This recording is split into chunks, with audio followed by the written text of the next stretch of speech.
విధించిందో అది చెయ్యడమే తన యొక్క కర్తవ్యము. అలా కాకుండా నెత్తికొత్తుకున్నది ఏదుందో అది బాధ్యత. బాధ్యత కుంగ తీసేస్తుంది మనిషిని, కర్తవ్యం మెట్లెక్కిస్తుంది. కాబట్టి తాను చెయ్యవలసింది తాను చెయ్యాలి. క్షత్రియుడిని అంతఃపురాలు ఇచ్చారు, రాజభోగాలు ఇచ్చారు, పరిపాలన చెయ్యమని ఇచ్చారు. దేని కొరకు? క్షత్రియుడు మంచం మీద చచ్చిపోవడం అత్యంత హేయమైన విషయంగా చూసింది శాస్త్రం. ఆనాటికి ఉన్నటువంటి వ్యవస్థ అటువంటిది.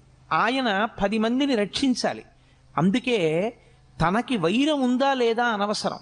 తనకి వైరం ఉన్నా లేకపోయినా తాను మాత్రం అమాయకులను పీడించేటటువంటి వాళ్ళని నిగ్రహించడం కోసం యుద్ధభూమికి వెళ్ళి అలా అమాయకుల్ని పాడు చేసేటటువంటి వాళ్లతో చేసేటటువంటి యుద్ధంలో తాను శరీరం విడిచిపెట్టినా తాను స్వర్గానికి వెడతాడు తప్ప తనకి అక్కర్లేని ధర్మం నెత్తి మీద వేసుకుని తన కర్తవ్యాన్ని తాను విస్మరిస్తే, తాను ప్రశాంతంగా శాంతి బోధ చేస్తూ తాను మరణిస్తే, లోకంలో ఉన్న వాళ్ళందరినీ బాధ పెడుతున్నటువంటి రాక్షస శక్తుల్ని దునుమాడవలసినటువంటి వాడు తన కర్తవ్యాన్ని తాను నిర్వర్తించకుండా అక్కరలేని కర్తవ్యాన్ని తెచ్చి తన నెత్తి మీద పెట్టుకుని ఆ కర్తవ్య నిర్వహణ చేత తాను శరీరం విడిచిపెడితే అటువంటి వాడు అధమలోకాలకు వెళ్ళిపోతాడు, అధమ ఉపాధుల్లోకి వెళ్ళిపోతాడు. కాబట్టి ఎవరు చెయ్యవలసినటువంటి కర్తవ్యాన్ని వాళ్ళు చెయ్యవలసి ఉంటుంది. ఇప్పుడు అర్జునుడికి వచ్చినటువంటి పెద్ద వైక్లభ్యం ఎక్కడొచ్చిందంటే, ధర్మము అన్నదాన్ని ఒకదాన్ని పట్టుకున్నాడు. చంపడం తప్పు, అందులో సందేహం లేదు. భూతదయ అన్ని ధర్మములలోకి గొప్ప ధర్మం, నిష్కారణంగా చంపకూడదు. కానీ ధర్మమును నిలబెట్టడం కోసం ధర్మాన్నే పాడు చేస్తున్న వాళ్ళు ఎవరున్నారో అటువంటి వాళ్ళని సంహరించి ధర్మాన్ని నిలబెట్టవలసినటువంటి కర్తవ్యం క్షత్రియుడిది. అసలు తాను చెయ్యవలసిన ధర్మాన్ని, తన కర్తవ్యాన్ని తాను విస్మరించి తాను అక్కర్లేని ధర్మాన్ని ఒకటి నెత్తి మీద పెట్టుకున్నాడు. ఇక్కడ వచ్చింది సమస్య అంతా. అక్కరలేని వైరాగ్యాన్ని నెత్తి మీద పెట్టుకుని అక్కరలేని విషయాన్ని తాను అన్వయం చేసుకుని తాను చెయ్యవలసిన అవసరం లేని పని తాను చేస్తానని, తాను చెయ్యవలసిన పనిని తాను చెయ్యనని భీష్మించుకోవడం చేత తాను పాడవడమే కాకుండా ఇప్పుడు లోకంలో అధర్మం నిలబడకుండా చెయ్యవలసిన వాడు అలా చెయ్యకపోతే అధర్మము విచ్చలవిడిగా పెరిగిపోతుంది. కనుక తద్దోషము అర్జునుడికి రాకుండా మళ్ళీ ధర్మాన్ని నిలబెట్టడానికి ధర్మం విషయంలో అతను ఎక్కడ పొరపాటు పడుతున్నాడో ఆ పొరపాటుని దిద్దవలసి ఉంటుంది.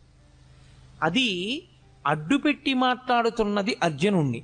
కానీ అసలు మన ధర్మం ఏమిటి, మనం ఏం చెయ్యాలి, మనం ఎందుకు పాడవుతుంటాం, మనకి మళ్ళీ మళ్ళీ ఎందుకు పునర్జన్మ కలుగుతూ ఉంటుంది, ఈ రహస్యాలన్నీ తెలుసుకోవాలనుకుంటున్నటువంటి వాడికి కృష్ణుడు చేసినటువంటి భగవద్గీత బోధని వినడం తప్ప, దాన్ని ఆచరణలోకి తెచ్చుకోవడం తప్ప తప్పించుకోవడానికి పునర్జన్మని వేరొక మార్గం మాత్రం ఉండదు. అందుకే ఆనాడు అర్జునుడికి చెప్పడం అన్నది మిష. కానీ మనం కూడా అందరము అటువంటి కురుక్షేత్రంలోనే నిలబడతాం. మనందరికీ కూడా ధర్మం విషయంలో మీమాంస, ధర్మం విషయంలో అనుమానం. ఏం చెయ్యాలో తెలియదు, ఏం చెయ్యకూడదో తెలియదు. చెయ్యకూడనివన్నీ తాను ఎత్తుకుంటాడు. అసలు తాను చెయ్యవలసింది తాను చెయ్యడు. ఎలా తరిస్తాడు? తాను తరించలేడు దానివల్ల. అందుకని నీవేది చెయ్యాలో తెలుసుకుని నువ్వు అది చెయ్యడంలో నువ్వు నైపుణ్యాన్ని సాధించాలంటే, అటువంటి కౌశలమును నువ్వు పొందాలంటే, ఆ కౌశలము చేత నువ్వు యోగమును పొందాలంటే అనేన యుజ్యతే ఇతి యోగః అంటాడు పతంజలి. అనేకముగా ఉన్నవి ఒక్కటిగా మారి ఆ ఒక్కటిగా నువ్వు నిలబడి ఒకటి యందు ప్రవేశించి ఒకటిగా అనుభవాన్ని పొంది రెండవది లేదు కనుక భయాన్ని పొందకుండా శరీరాన్ని విడిచిపెట్టగలిగినటువంటి సాక్షిమాత్రపు శక్తిని నువ్వు పెంపొందించుకొనగలిగితే దానికి యోగమని పేరు. ఇప్పుడు అర్జునుడు పొందినటువంటి కష్టం ఏదుందో దానికి జవాబు చెప్పాలి. చిత్రం ఏమిటంటే 1వ అధ్యాయం మొత్తం మీద అర్జున విషాద యోగంలో కృష్ణ భగవానుడు ఎక్కడా మాట్లాడలేదు. ఎందుచేత అంటే ఎవడికి ధర్మం విషయంలో అనుమానం ఉందో, ఎవడు పొరపాటు జీవితం గడుపుతున్నాడో, ఎవడు ఈ అయోమయంలో ఉన్నాడో వాణ్ణి ముందు తనకున్న అయోమయం అంతా మాట్లాడినివ్వాలి.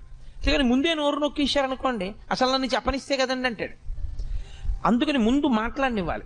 ఎంత మాట్లాడతాడో అంతా మాట్లాడనిచ్చి అప్పుడు తాను మాట్లాడాలి ఆచార్యుడు. అందుకే రెండవ అధ్యాయం వచ్చేంత వరకు అసలు కృష్ణ భగవానుడు నోరు విప్పలేదు. మనం డాక్టర్ గారి దగ్గరికి వెడతాం. డాక్టర్ గారి దగ్గరికి వెడితే డాక్టర్ గారు మనకున్నటువంటి అనారోగ్యాన్ని అడుగుతాడు. మనకేం తెలుసు అంటే దేని మూలంగా రోగం వచ్చిందో మనకి తెలియదు. వచ్చిన రోగం వల్ల మనం పడుతున్న బాధ ఒకటే మనకి తెలుసు. మనమేం చెప్పగలం? మన బాధ ఒకటే చెప్పగలం డాక్టర్ గారికి. ఏమిటో డాక్టర్ గారు సాయంకాలం అయ్యేటప్పటికి జ్వరం వచ్చేస్తుందండి, పొద్దున్న తిన్నది జీర్ణం అవుతుంది, రాత్రి 7 గంటలు 6 దాటిందంటే ఇంకా ఒళ్ళు వేడెక్కుతుంది, ఏది తిన్నా జీర్ణం అవ్వదు, సరికదా వాంతి అయిపోతుందండి, రాత్రిపూటే ఉంటుంది. వీడు బాధ ఒకటే చెప్తూ ఉంటాడు. వింటూ డాక్టర్ గారు ఏం ఆలోచిస్తాడంటే వీడికి సాయంకాలం 6 అయ్యేటప్పటికి జ్వరాన్ని కల్పించగలిగినటువంటి సూక్ష్మాంగ జీవి ఏది ప్రవేశించి ఉంటుంది, దాని వలన వీడిలో ఏ రకమైనటువంటి జ్వరం ప్రకోపించి వీడికి జీర్ణం కాకుండా ఆహారం బయటికి వెళ్ళిపోతుంది. ఇప్పుడు మందు దేనికి వెయ్యాలంటే మూలానికి వెయ్యాలి. ఏ సూక్ష్మక్రిమి శరీరంలో ప్రవేశించడం చేత అతనికి సాయంకాలం జ్వరం వచ్చి తిన్న పదార్థం జీర్ణం కాకుండా వాంతవుతోందో ఆ సూక్ష్మక్రిమి మీద అతను ఔషధాన్ని ఇవ్వాలి. అంతేకాని వాంతి అయిపోకుండా ఏం చేయాలో లవంగమొక నవలాలో ఏలక్కాయ నవలాలో చెప్పడానికి అతని భార్యే చాలు, పక్కింట్లో ఉన్న వాళ్ళే చాలు, డాక్టర్ గారు అక్కర్లేదు దానికి. డాక్టర్ గారు చెప్పవలసింది మూలాన్ని ఛేదించాలి. అర్జునుడు మాట్లాడితే అర్జునుడు మాట్లాడిన మాటల వెనక ఛేదింపబడవలసినటువంటి మూలాల్ని కృష్ణ పరమాత్మ పట్టుకున్నాడు. ఇది అందుకే భవద్వేషిణి అయింది.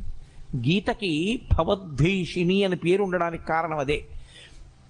సంసారము అంటేనే అయోమయం, సంసారం అంటేనే రాగద్వేషములు. మీరు కొంచెం జాగ్రత్తగా పట్టుకోగలిగితే సంసారమునకు మారు పేరే రాగద్వేషములు. రాగము ద్వేషము ఈ రెండు ఎప్పుడు ఉంటాయి? ఇంకొకడు ఉంటే కదండి. ఇప్పుడు నాకన్నా ఇంకొకడు ఉన్నాడు అనుకోండి, అప్పుడు నేను వాడిని ప్రేమిస్తే రాగం, నాకు వాడి మీద సంతోషంగా ఉండి వాడిని నేను అభిమానిస్తే నాకు వాడి మీద రాగం ఉన్నది. నేను వాడి మీద కోపం పెట్టుకుంటే నాకు ద్వేషం ఉన్నది. అసలు రెండవది లేదు ప్రపంచంలో, ఒక్కటే ఉన్నది. రాగమునకు కానీ ద్వేషమునకు కానీ ఏమైనా కారణం ఉందా? ఇంకో వస్తువు లేదు, ఉన్నదొక్కటే, పరబ్రహ్మం ఒక్కటే ఉంది. ఆ ఉన్న ఒక్క పరబ్రహ్మము ఎలా ఉన్నది? ఇన్నిగా కనపడుతున్నా కాదురా, ఇన్ని యథార్థమునకు ఉన్నదొక్కటే. అన్ని నగలుగా కనపడుతున్నా ఉన్నదొక్క బంగారమైనట్టు, అనేక కుండలుగా కనపడుతున్నా ఉన్నదొక్క మన్నైనట్టు, అనేక కడవలలో పోసిన ఉన్నది ఆ ఆవు పాలైనట్టు, అనేకమైన ఆవులున్నా అన్నిటి యొక్క పాలలో ఉన్న ధర్మము మనకి ఉన్నది ఒక్కటే పదార్థము అని తెలిసిందనుకోండి, ఇప్పుడు ప్రేమించడానికి లేదు, ద్వేషించడానికి లేదు. కాబట్టి ఇప్పుడు అర్జునుడికి రాగము పుట్టింది, ద్వేషము పుట్టింది. ద్వేషం ఎవరి మీద పుట్టిందంటే తన మీదే పుట్టింది. అయ్యో నేను వీళ్ళని చంపేస్తాను, వీళ్ళని చంపేస్తే ఇదిగో వీళ్ళందరూ పాడైపోతారు, వీళ్ళందరూ పాడైపోతారు, వాళ్ళ మీద ఒక పిచ్చి రాగం పట్టుకుంది, వాళ్ళ మీద ఒక పిచ్చి ప్రేమ, అర్థం లేని ప్రేమ పట్టుకుంది, కాబట్టి నేను వీళ్ళని చంపను. ఈ రాగద్వేషములనేటటువంటివి ఏర్పడడానికి కారణము రెండవ వస్తువు ఉండడం. ఇప్పుడు ఈ రెండవ వస్తువు ఉన్నది అనేటటువంటిది ఏదో, దానినే మోహము అని పిలుస్తారు శాస్త్రంలో. అజ్ఞానావస్థ, అవిద్య, దాని చేత వచ్చినటువంటి అయోమయావస్థ.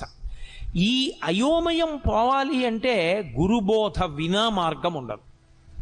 కాబట్టి ఇప్పుడు కృష్ణుడు గురువుగా నిలబడి మాట్లాడాలి. అందుకు ఆయన మాట్లాడుతున్నాడు. ఇప్పుడు కృష్ణుడు మాట్లాడితే ఏమవుతుంది? అర్జునుడికి ఏ మోహము తనకున్నదని తనకి తెలియదో అది పోయిందని తెలుస్తుంది. తనకి ఉన్నప్పుడు ఇది ఉంది, అందుకు ఇలాంటి ఆలోచనలు వచ్చాయని తెలియదు. పోయి మళ్ళీ తనకి ధర్మం తెలిసిపోయాక తనకేం పోయిందో తెలుస్తుంది. అందుకే గీత అంతా అయిపోయిన తర్వాత నీకేమర్థమైంది అని అడిగాడు. నాకు భగవద్గీత అర్థమైందని చెప్పలేదు. నష్టో మోహ స్మృతిర్లబ్ధ. నేను ఏ మోహము, ఏ అజ్ఞానము, ఏ అవిద్య నన్ను పట్టుకుందో అది పోయింది. నాకు ఏది ఇంత పూర్వం తెలిసి ఉన్నదో అది ఇప్పుడు మళ్ళీ నాకు తెలిసి వచ్చింది. అంటే జ్ఞానము మీద కమ్ముకున్నటువంటి మేఘములు ఎగిరిపోయి ఈ స్థితి మళ్ళీ నువ్వు బోధించడం చేత నాకు కుదిరింది. అందుకని ఇప్పుడు అర్జునుడు అవధి లేనటువంటి అజ్ఞానంతో మాట్లాడేశాడు. మాట్లాడి మాట్లాడి మాట్లాడి మాట్లాడి తనే పెంచేసుకున్నటువంటి బెంగ ఇదంతా. ఇది చాలా చిత్రమైనటువంటి లక్షణం. సాగిపోయినంత కాలం బాగుంటుంది. ఏదైనా ఒక సమస్య వచ్చేదనుకోండి, ఆ సమస్య వచ్చేటప్పటికీ తానుగా నిలబడి కర్మఫలాన్ని అనుభవించేసేయగలిగినటువంటి శక్తి అందరి యందు ఉండడం సాధ్యమయ్యే విషయం కాదు. చాలా చాలా కష్టం. అక్కడికి వచ్చేటప్పటికి గిజగిజగిజలాడిపోయి ఖచ్చితంగా ద్వైతీభావంలోకి వెళ్ళిపోతాడు. వాడు నేను రెండు భావాలు వస్తాయి. అభిమానము చేత కానీ ద్వేషము చేత కానీ వచ్చేస్తుంది అది. ఈ వచ్చినప్పుడు మాట్లాడటమే చాలా కష్టం. అక్కడ ఆ భావనల నుంచి శిష్యుణ్ణి పైకెత్తి స్వధర్మం దగ్గర నిలబెట్టాలి. మళ్ళీ ఏది ధర్మమో దాని యందు నిలబెట్టాలి. అది నిలబెడుతున్నాడు ఆయన. ఇప్పుడు ఆయన నిలబెట్టడంలో ఒక్క అర్జునుడు కాదు అలా నిలబడేది. గీత చదువుకుంటున్న వాళ్ళందరూ అటువంటి ధర్మక్షేత్రంలో, అటువంటి కురుక్షేత్రంలో నిలబడ్డవాళ్ళే. మనం అందరం కూడా రాగము ద్వేషము ప్రతి క్షణం. చిత్రం ఏమిటంటే రాగము శాశ్వతముగాను ఉండదు, ద్వేషము శాశ్వతముగాను ఉండదు. ఒకప్పుడు మీరు అపారమైన రాగముతో ఉన్న వ్యక్తి మీరు అపారముగా ద్వేషించే వ్యక్తి, మీరు అపారముగా ద్వేషించే వ్యక్తి మీరు అపారముగా ప్రేమించే వ్యక్తి మారిపోతుంటుంది. ఇప్పుడు రాగము ద్వేషము మారడానికి వ్యక్తియా కారణము, మనస్సా కారణము? ఏది తనకి అనుకూలమో అది జరగకపోవడం చేత ద్వేషం వచ్చింది, ఏది తనకి అనుకూలము కాదో అది జరగడం వల్ల ద్వేషం వచ్చింది. ఇప్పుడు ఈ రాగద్వేషములు రెండూ పోవడానికి అవిద్య పోవాలి. ఈ అవిద్య పోవాలి అంటే అది గురువుగారు మాట్లాడితే తప్ప శిష్యుడికి పోదు. కాబట్టి ఇప్పుడు ఏం చేస్తాడంటే అవిద్యలో వెడుతున్నవాడు విశేషమైన చిత్తభ్రాంతికి, చిత్తమాలిన్యానికి, భయానికి లోనైపోతాడు. ఈ భయానికి అంతుండదు. ఇంకా ఎంత భయంతోటో వెర్రిముర్రి ఆలోచనలన్నీ పెరిగిపోతుంటాయి. ఈ పెరిగిపోతూ వెళ్ళిపోతూ ఉండడం అనేటటువంటిది అర్జునుడి విషయంలో ఎక్కడ వరకు వెళ్ళిపోయిందంటే, అదిగో పైనుంచి పితృదేవతలు పడిపోతారు, వాళ్ళకి పిండాలుండవు, ఉదక క్రియలుండవు. ఆ తరువాతి కాలంలో వాళ్ళ భార్యల యందు జన్మించేటటువంటి సంతానం అంతా కూడా కులసంకరం అయిపోతుంది. ఇంతమందిని చంపేసి నాకెందుకు ఈ నిత్యుటికూడు, ఎన్నిన్ని పెద్ద మాటలు మాట్లాడేస్తున్నాడు, అక్కర్లేనివన్నీ మాట్లాడేస్తున్నాడు. మాట్లాడనిచ్చాడు, బాగా మాట్లాడనిచ్చాడు. ఇంత అర్జునుడు ఏమైపోయాడో తెలుసా అండి? ఇంతమంది శత్రువుల్ని అస్త్రప్రయోగం చేసి చంపగలిగినటువంటి అర్జునుడు తన మనసు తనకి బరువైపోతే, తన చిత్తము మలినమైపోతే, తాను పెంచుకున్న భయానికి తాను వశుడైపోతే, తాను గాంధీవం వదిలేసి కూలబడిపోయి కృష్ణ పరమాత్మ యొక్క కాళ్ళ మీద పడిపోయి బావా బావా అని పిలిచేటటువంటి వాడు ఒక ఆశ్చర్యకరమైనటువంటి మాట అన్నాడు. నేను నీకు శిష్యుణ్ణి అన్నాడు. మాం త్వం ప్రపన్నః, నేను నిన్ను శరణాగతి చేస్తున్నాను. నువ్వు ఏం చేయాలో తెలుసా? శిష్యుడనైన నన్ను ఉద్ధరించాలి. నాకు మార్గం తెలియట్లేదు. ఇదే అతను చేసిన చాలా మంచి పని. ఏమైనా ఉంటే అర్జునుడు ధర్మక్షేత్రమైన కురుక్షేత్రంలో చేసినటువంటి ఈ పని వల్ల భగవద్గీత పుడుతోంది. ఈ పని వల్ల గీతామృతం వస్తోంది. ఈ పని వల్ల వచ్చినటువంటి గీతామృతం కాలంతో, దేశంతో సంబంధం లేకుండా మానవాళిని తరింపచేస్తూనే ఉంది. మాట్లాడి ఇంకా నేను మాట్లాడనయా, మాట్లాడిన కొద్దీ భయం ఎక్కువైపోతోంది. ఇంకా భయం వైపుకే వెడుతున్నాయి కానీ ఆలోచనలు. నేను బయటికి రాగలనన్న ఆలోచన అసలు నాకు రావట్లేదు. కాబట్టి మీరు వినా నాకు శరణ్యము లేదు. గురువుగారి కాళ్ళ మీద పడిపోయి నేను ప్రపన్నుడను అంటే నేను శరణాగతి చేస్తున్నాను, మీరు నన్ను స్వీకరించి నా యొక్క బాధనంతటినీ పోగొట్టండి. ఇప్పుడు అసలు నేనేం చెయ్యాలి నాకు అర్థం కావట్లేదు అన్నాడు. ఎవరు? యుద్ధం చేస్తానని వచ్చినవాడు. ఇప్పుడు కాదు, ఎప్పటి నుంచో యుద్ధం చేస్తాను, కౌరవుల్ని సంహరిస్తానని పెద్ద తపస్సు చేసి పరమేశ్వరుణ్ణి సాక్షాత్కరింపజేసుకుని పాశుపతాస్త్రం పొందినవాడు, అంతమంది దేవతల దగ్గర అన్ని అస్త్రాలు పొందినవాడు, అంతమంది గురువుల్ని సేవించినవాడు, ఎప్పుడు కురుక్షేత్ర సంగ్రామం జరుగుతుందా కౌరవుల్ని మట్టు పెడదామని ఎదురు చూచినవాడు, ఇవాళ ఆశ్చర్యంగా యుద్ధం చేయడం మాట దేవుడిని కృష్ణ పరమాత్మ యొక్క కాళ్ళ మీద పడిపోయి, కృష్ణ నీవు తప్ప నాకు దిక్కెవరు, కాబట్టి నువ్వే నన్ను